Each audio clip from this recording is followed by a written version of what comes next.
apart from the domestic policy that's going on in the US, there has been obviously a lot of talk of Africa lately. And RT has done a wonderful job of covering Africa. So has Africa Stream and a few others that have been covering what is happening in Africa, because so much for so long, so much attention has not been paid to Africa. Africa is a huge continent, and 49 out of 55 countries showed up with delegations to the Africa Russia summit that took place in St. Petersburg and ended on Friday. And after the summit, there was a lot of things going on. Putin was doing press with a bunch of people. And Saturday night, I was covering a press conference he did where he got asked by all kinds of media, several questions on the Russia Africa summit. But throughout this whole summit, fam, you really saw this level of camaraderie between Russia and Africa. And it was the Africans that were reminding Putin of their relationship with the Soviet Union, because when it was the Soviet Union did take into consideration the fight against apartheid, against colonialism that a lot of African countries were going through. And so they thanked Putin for that. There was a gentleman that was wearing a Putin t-shirt with Putin's face all over it. That went viral as well. And there was many fans of Maria Zakharova, the Russian Foreign Ministry spokeswoman, and they were all excited to take pictures with her. There is this sort of like fandom in a way for people like Maria Zakharova, people like Lavrov, the Russian foreign minister, and for Putin. They see them as leaders in this fight towards multipolarity. Africa has been talking about multipolarity perhaps more than even Russia and China, because that term has become popular. A few months ago, nobody really used that term. But now this is all you can talk about: multipolarity, the multipolar world, etc. And so now, after the Russia-Africa summit, there has been all of these African leaders and African people saying the U.S. hegemony and the powers of the West are being rejected by Africa because Africans asked for Russia's help to get rid of the Western influence. This is their words. This is not Putin telling them. This is their words. And they see themselves as victims to the same powers. And one thing that was said by Maria Zakharova in an interview, a panel that she did, and all of this is on RT. You can watch the panel. You can watch Oksana Boyko did a panel with Maria Zakharova. And then Maria Zakharova was also interviewed by my colleague, Rory Suchet. So she did an interview as well. But in all of this, the whole discussion was multipolarity. How do we get these countries in Africa who are so rich in resources, but literally see none of that wealth? This is something we've heard in Latin America as well. These countries that are rich in resources, but all of this wealth gets exported. So one of these countries that really sprung on that was Libya. We know that, of course, under the Obama administration, and this is a good picture to see how the U.S. sees Africa. Good job, Cheese Slice. And one of the countries that we know was pretty much destroyed by U.S. foreign policy was Libya. During the Obama administration, under the Secretary of State Hillary Clinton, remember the infamous quote, "We came, we saw, he died," and cackling evil laugh, right? And so Libya descended into chaos, into crime, into a civil war, into a slave trade. I mean, it was just catastrophic.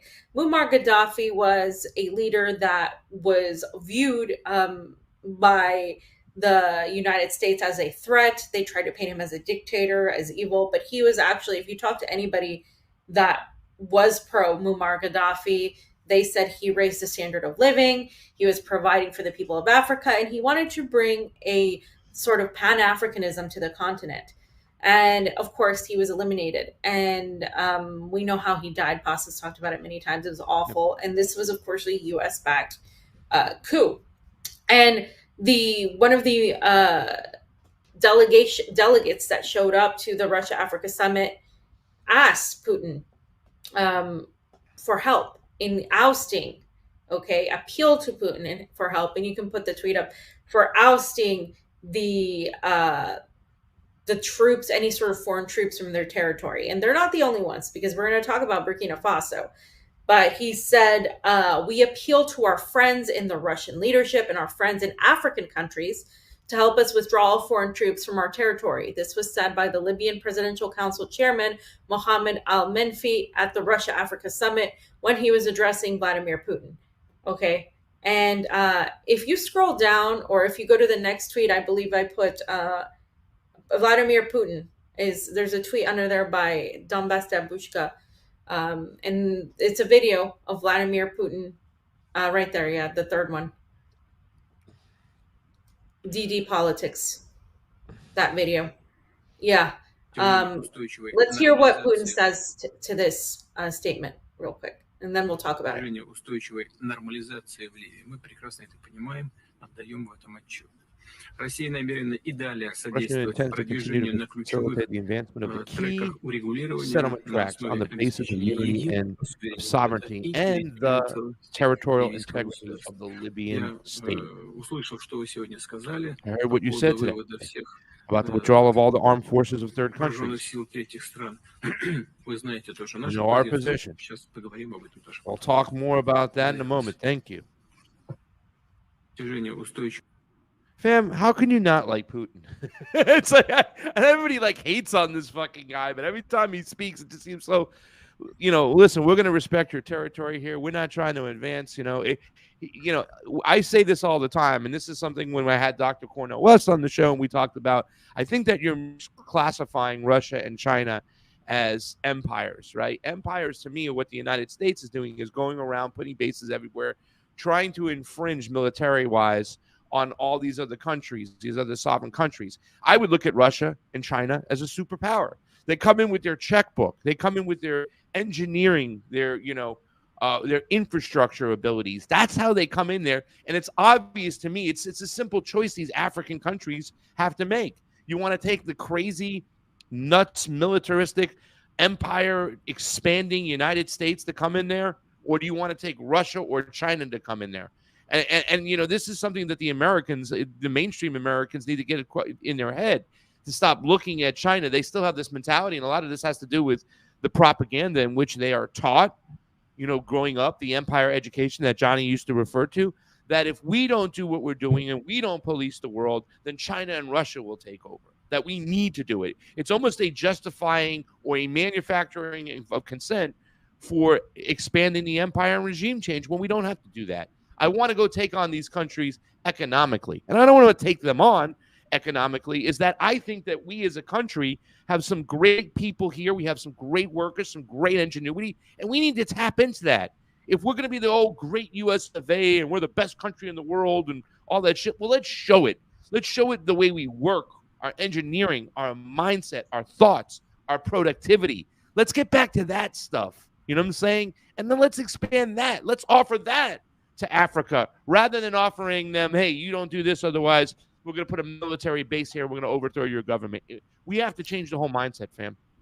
Yeah, but that's the problem, is Africa and a bunch of countries don't want anything anymore because they know that everything comes with strings attached. So there has not been one time that I have seen the United States go into a country and just offer it because of actual humanitarian aid. It just does not happen that way. And we saw, of course, one of these people in Honduras recently meeting with Xiomara Castro, and our friend Camilla made a tweet like, I'm not naive enough to think that the United States is going to go in. The people that caused all this destruction and chaos are going to go in and suddenly help these countries out just because they want to help.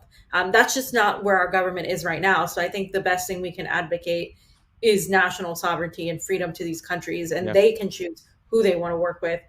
Because I think at this point, the United States, and this was echoed by one of the leaders of Burkina Faso, the United States needs to focus on relieving its own problems, its own people that are homeless in the streets and are facing, record inflation, instead of trying to point out the problems everywhere else. So I do want to point out, when we were in Nicaragua, there was a mention of Muammar Gaddafi by the president Daniel Ortega of Nicaragua, and he talked about him. And there's a tweet by Kaswachan News that I want to put out this video where he mentions that, right? And this is important because I think a lot of people between the ages of maybe like 20 and 35 may not exactly know really what happened in Libya.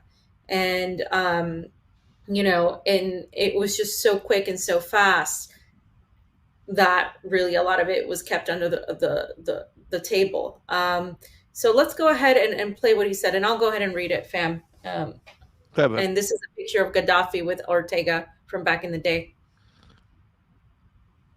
Y fue Obama el que lanzó It was Obama who launched those terribles agresiones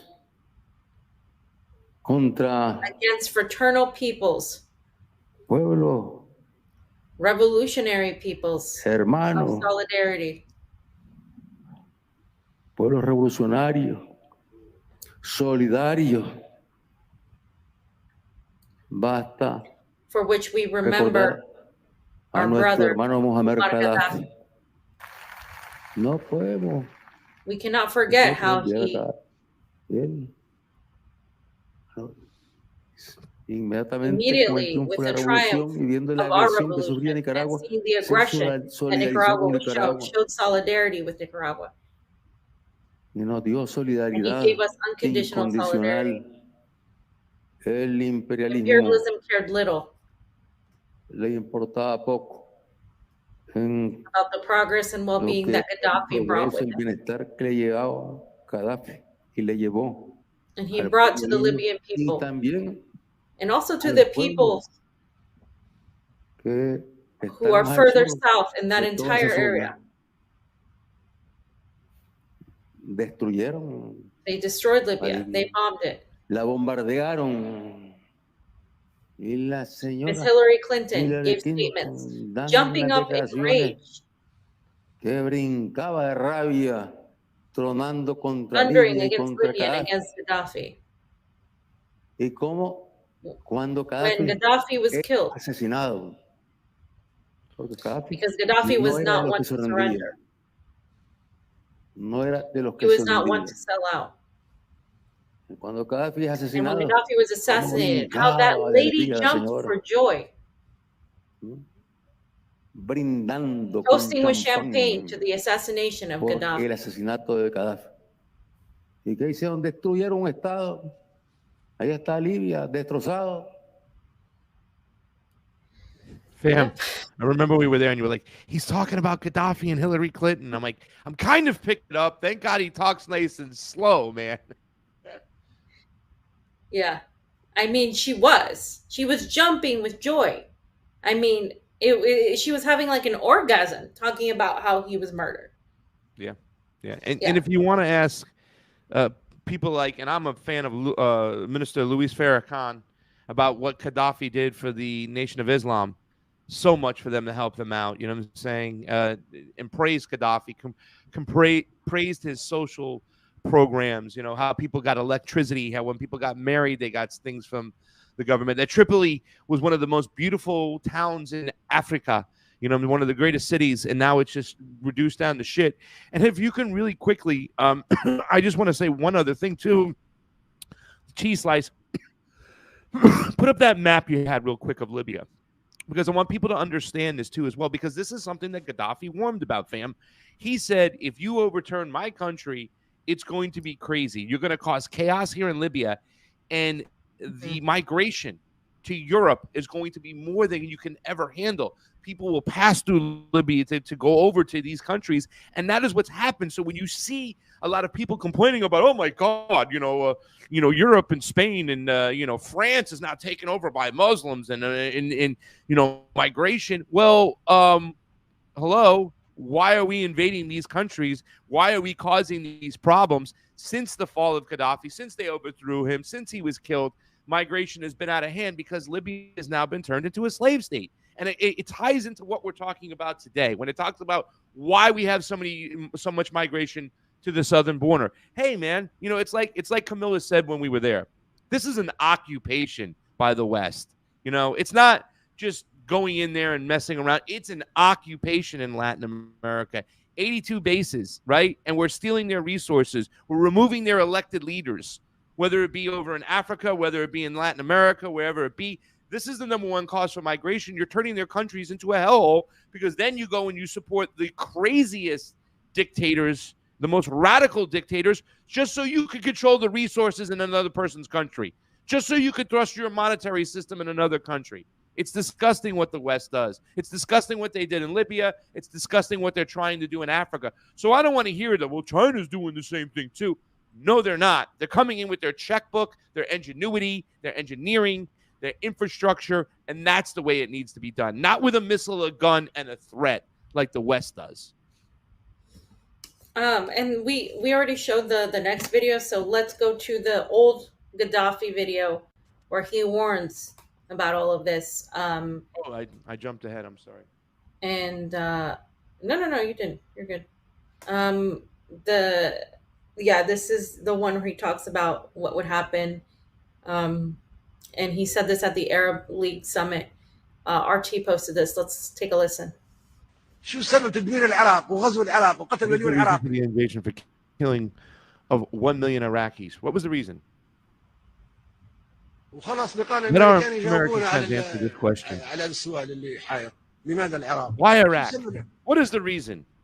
بن لادن عراقي. Is bin Laden Iraqi? No, he is not. ما هو عراقي. اللي ضربوا نيويورك عراقيين. Were those who attacked New York Iraqis? No, they were not. اللي ضربوا البنتاغون Those who عراقيين. ما attacked the عراقيين. Pentagon's Iraqis? No, they were not. في أسلحة دمار شامل عند العراق ما عنده. Were there WMDs in Iraq? No, they were not. حتى لو عند العراق أسلحة دمار Even if شامل. Iraq did have WMDs, Pakistan and India have nuclear bombs. والصين وروسيا. And so do the Chinese, Russians, Britain, France, and America. كله بيدمروها. Should all these countries be destroyed? إنه دمر كل Fine, الدول let's اللي destroy عندها all أسلحة the دمار countries شامل. that have WMDs. تجي قوة أجنبية تحتل دولة Along comes عربية a foreign وتسمى power, رئيسها. occupies an Arab country, and we sit on the sidelines laughing. وليش ما نحققوا في Why don't they investigate the hanging of Saddam Hussein? كيف يصير حرب يشمط؟ How can a POW be رئيس hanged? دولة عربية. President of an Arab country and a member of the Arab League, no less. لما تكلموا عن سياسة I'm not talking about the policies of Saddam Hussein. والخلاف معاه. The disagreements we had. We had all political disagreements. We have such disagreements among ourselves. We share nothing beyond this hall.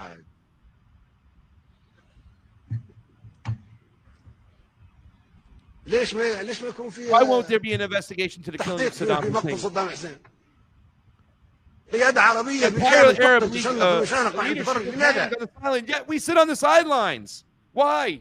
ما ممكن الدور جاي عليكم كلكم. Any one of you might be next. Yes. نعم.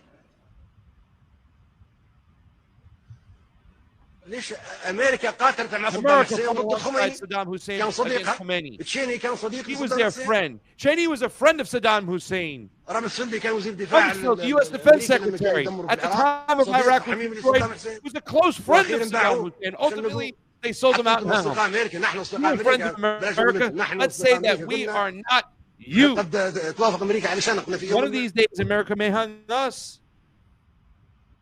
Fam, how is my? And- Did I get the intensity of Muammar Gaddafi there? I'm sorry if I, you know.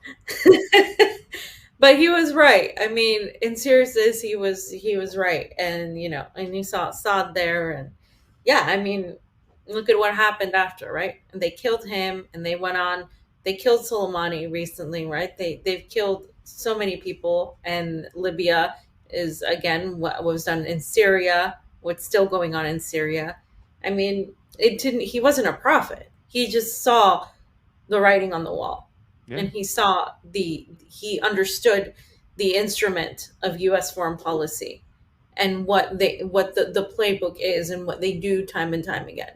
And he called it It's out. funny. Nobody funny, was fam. calling it out. But when he was saying any of us could be next, somebody in the State Department was like, "Yeah, you son of a bitch," and they Yeah. killed him. Yeah, In a very he was too disgusting- dangerous. Oh, yeah. Yep. And he also tried to start a currency backed by gold, and that was another reason that they used to, Adam Which Schifferbrain. BRICS is going to do. Which BRICS is going to do. Yeah, Adam Schifferbrains was pressuring the State Department they couldn't bomb Libya fast enough. He was Yeah. more pro, anti-Libya, more against bombing Libya than fucking Hillary Clinton was. And that's hard to, outdo her. That's hard to beat right there. So the other country I want to talk about is Burkina Faso. We know Burkina Faso has been on this train of expelling foreign intervention. They also asked Russia, hey, we're going to be expelling foreign intervention. We're with you. And they had this conversation. Now, the leader of Burkina Faso is Ibrahim Traore. He's the president, okay? And he is the world's youngest leader. And he is being sort of just compared to Thomas Sankara. And the reason he's being compared to is because he's extremely strong with his words. He talks about these revolutionary ideas, for lack of a better term. And what I mean by that is divesting away from Western hegemony, Africans taking reins of their national sovereignty. And he said this. He said in this tweet that I posted by Pepe Escobar, where he's quoting him, he said, "A slave that does not rebel does not deserve pity. The African Union, AU, must stop condemning Africans who decide to fight against their own puppet regimes of the West." So here he is simply and plainly talking about any sort of members of Africa, people of Africa that decide to overthrow their governments that have been installed by the West. I'm going to mention Niger in the next section, because what's happening in Niger is really important. And Thomas Sankara had very similar viewpoints. So in the next video from D&D Politics, you can see this tweet where they say, people are calling the new leader of Burkina Faso, Ibrahim Traore, a reminder or even a reincarnation of the beloved Thomas Sankara. One thing appears true. He has the support of his people.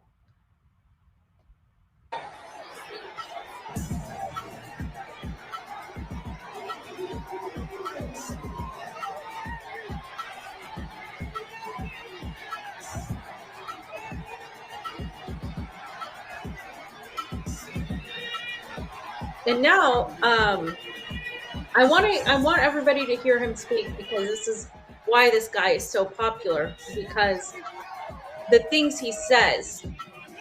In Africa, we've been seeing this sentiment be echoed, right? This sentiment of Pan-Africanism, of working within other African countries, of getting away from the U.S. hegemony, from the neo-colonialism they say they've been under. But most people don't have this way of putting it. So here is him on all of this stuff, like talking about neo-colonialism. And you want me to read, or you want to read? I can go ahead and read it, fam. Yeah. All right. Make sure it's low. Cheese slice. The questions that my generation is asking themselves are the following, if I may sum up. It is not to understand how Africa, with so much wealth on our soil, with a generous nature, water, sun, in abundance, Africa is today the poorest continent. Africa is a hungry continent. And how is it that our heads of state are crossing the world to beg? These are questions that we ask ourselves and that we have no answer so far. We have the opportunity to forge new relations. And I hope that these relations can be the best to give a better future to our peoples. As for Burkina Faso, today we have been confronted for more than 8 years with the most barbaric, most violent form of neocolonialism, imperialism. Slavery still has to impose on us. So, fam, what do you think of this guy? Well, I mean, there was somebody as a delegation that spoke in Nicaragua, which I know we're going to play next and whatnot. And I really would like to learn more about what has been going on in Burkina Faso. Can we possibly pull up a map again real quick just so we can see exactly where it is? Cheese Slice, there it is. Okay, he's got it in Mali, whatnot. So it's landlocked. They have no ocean rights, but I'm assuming it's got minerals. It's next to the the Ivory Coast, right, which shares a border with the Ivory Coast, which is right below it, which I know is very much controlled by the French. Ghana is there too as well. It's south of Mali. And, it's just Niger, which we're going to talk about too as well. I just want to get more educated on what's going on over there. But, I mean, it seems like the same old playbook, and we say, did you meet the new boss, same as the old boss in the West? They want to make sure they can colonize. And the French are deep there in Africa too as well, stealing these resources. So when you see a leader push back, an understanding and saying those simple words that how can we be like this, that we're poor, we're some of the poorest nations around in this particular continent, but yet we are rich with resources. National sovereignty, let these people be, let them have their own country, let them do what they need to do, and let us stay out of it. But I'm concerned for this particular leader because the way he's speaking right now, it seems like he'll be a quick target for the West, and they'll start demonizing this guy right out of the gate. How did he come to power, fam, exactly? Do you know? Or I'm not entirely sure, but I know he was supported by the vast majority of people. Yeah. And he was definitely a people's candidate. 100%. We're going to have to get Ahmed Cabello back on to tell us the story so he could tell us about Burkina Faso. These stories are intriguing, fam, So, Burkina Faso has had this revolutionary streak. They sent a delegate member who is was a guest of honor at the 4419 commemoration in Nicaragua. And this man spoke for a long time. He was highlighted by Rosario and Danielle. They were talking about Burkina Faso, about Libya for a long time. He mentioned Thomas Sankara, who was, again, another revolutionary figure and leader of that time. And he's the prime minister. And his name is Apollinaire Joachimson Killiam de Tambela. And you notice the French intonation in these names, right? Because the French colonized this area.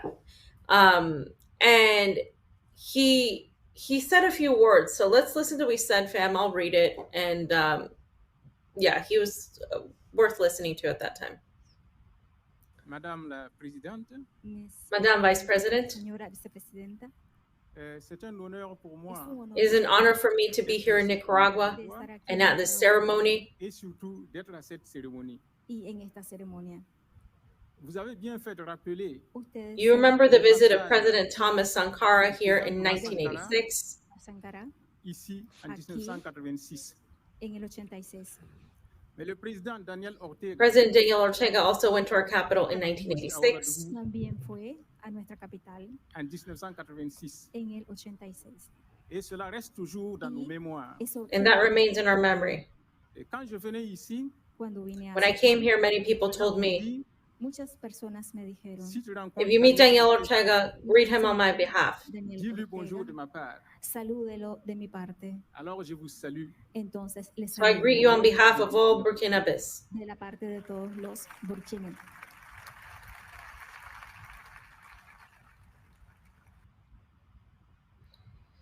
So, nice jacket, so that's another tie there. I mean, this is he was the major proponent, Thomas Sankara, who came before this leader Ibrahim, a long time before Ibrahim Traore. He was the proponent of Pan-Africanism. He wanted to also unite all of Africa. These are people that are a no-no for the West. I mean, and we're going to talk about this in Niger, but this is where the West gets all their resources. We're talking about lithium. We're talking about natural resources, gold, mining, all of this that basically keeps Europe running.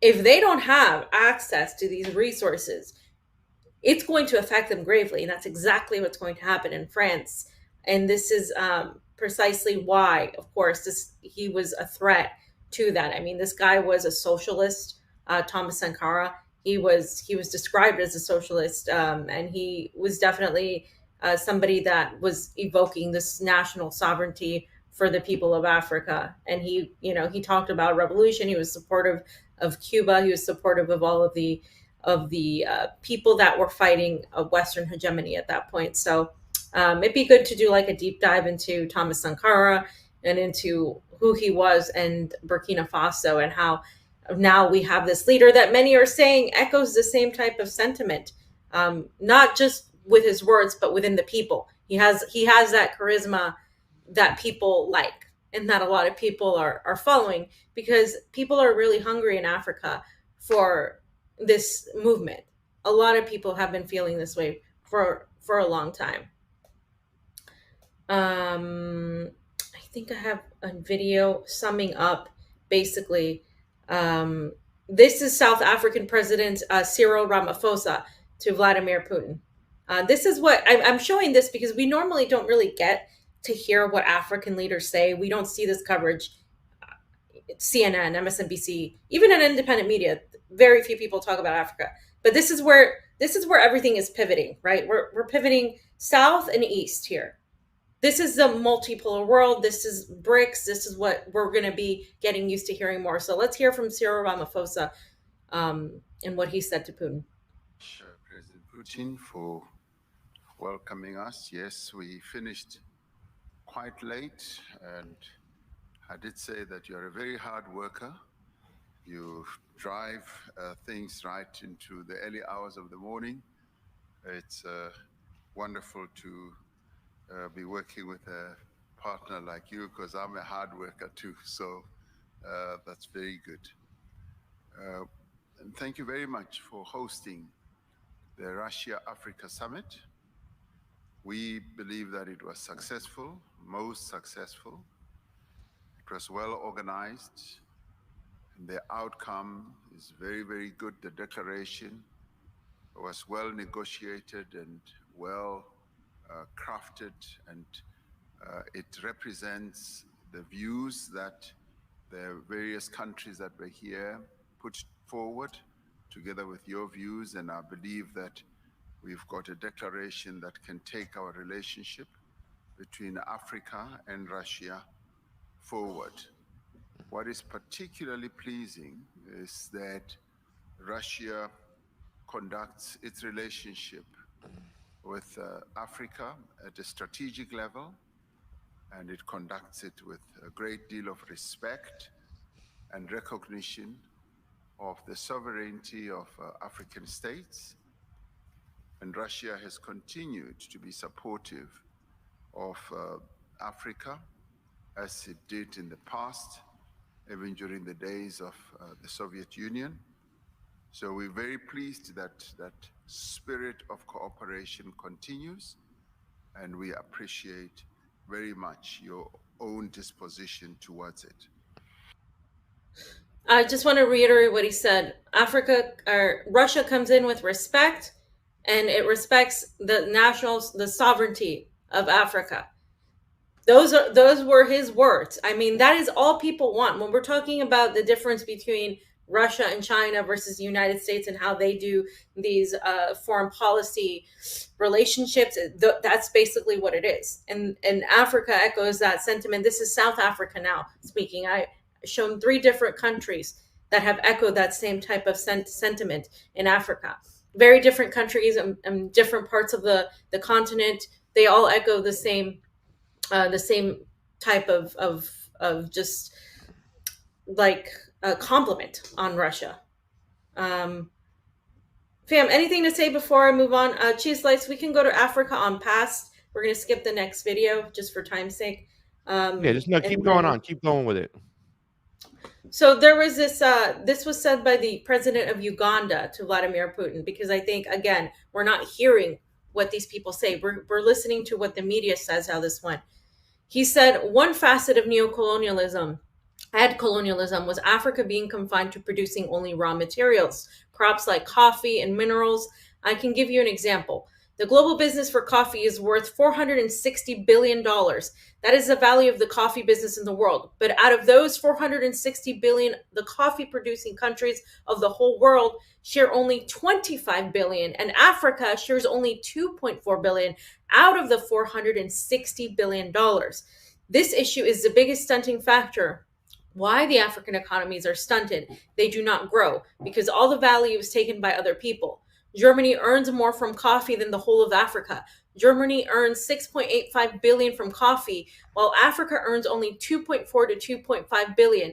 This is a big scandal. So what I want to propose to Russia and China is to discourage as a policy the importing of raw materials from Africa, to instead work with the Africans to add value at source. This would, within a very short time, transform the economies of Africa from low and mid-income to high and middle-high income, because we see from the example of Uganda that everything is depressed now. Production is high, but we are still producing raw materials. Nice. So that's, I mean, it's incredible, right? They produce so much wealth. They only see a fraction of this. It's been like that for so long, too. It's been like that for so long. It's ridiculous. And it seems like nobody sees that there's anything wrong with it. And then they just talk about the migration problem of Europe. Precisely. That's why there's a migration problem. And this is now what Putin has said in response to all of this in wrapping up this Russia-Africa summit. He said a few words. So let's go to here and hear it, and I will go ahead and translate it while he's speaking. We can just play the video and I will say it. For decades, we invariably provided support during the African countries' difficult fight against colonialism. Unfortunately, some manifestations of colonialism have not been eradicated to this day, and former colonial powers still practice them, including in the economic, information, and humanitarian spheres. Russia remembers and cherishes the memory of Africa's outstanding sons. I will name them, friends. We remember them and we must never forget them. I will name Patrice Lumumba, Gamal Abdel Nasser, Nelson Mandela, Ahmed Ben Bella, Omar Al-Mukhtar, Kwame Nkrumah, Samora Machel, Leopold Senghor, Kenneth Kaunda, and Julius Nyerere. We also remember other African freedom fighters and national leaders of African countries. While relying on the principles of justice and equality, they staunchly promoted independent development for their nations, often sacrificing their lives. These ideals of freedom, independence, and sovereignty are also very important now. In the difficult period of international turbulence, when a truly multipolar world order is evolving, in the era of dominion by one nation or a group of countries is coming to an end. However, those who are used to their exceptionalism and monopoly in global affairs are resisting this. The theme of the second Russia-Africa summit is for peace, security, and development. And that the summit is not only focused on the further development of Russian-African strategic cooperation, but also on the pivotal issue for global and regional stability. Sustainable development of the continent and the strengthening of all aspects of African countries' sovereignty. Nice. So, like I said, the whole summit was basically echoing that entire sentiment. And then the last tweet I have on this section, basically what came out of this summit, like I said, 49 out of 55 countries in Africa came up. Russia will give free grain to African nations within months. They talked about their relationships going back to the Soviet Union. He met with Dilma Rousseff, and they talked about expanding de-dollarization. African leaders, like I said, asked Russia to help oust foreign intervention. That's where Wagner is going to play a role, clearly, and has been already. And they adopted a 74-point document outlining the key areas of cooperation with Moscow, specifically regarding trade and security of nuclear energy and climate change. And then Putin announced 1.2 billion rubles, which is around $13 million, in investment in African healthcare systems, and pledged between 25,000 and 50,000 tons of grain each for Burkina Faso, Zimbabwe, Mali, Somalia, the Central African Republic, CAR, and Eritrea. And that's the free grain that they were talking about. And also remember that Russia forgave debt that several countries had with Russia. But look at the media. When I Googled Russia-Africa Summit, this is what came up. This is what came up. Russia-Africa Summit hosted by Putin draws small crowd. Isolated Putin tries to shore up African support. Like, Putin's Russia-Africa Summit isn't going as planned. I mean, this is what the American public gets. And I just want to highlight how crazy that is now after you've seen everything that actually happened. And those are only snippets, because we did hours and hours and hours of coverage versus what you see on Google, and not just what you see, fam, but what your family sees, what your friends see in the US. This was whatever, That's not what happened.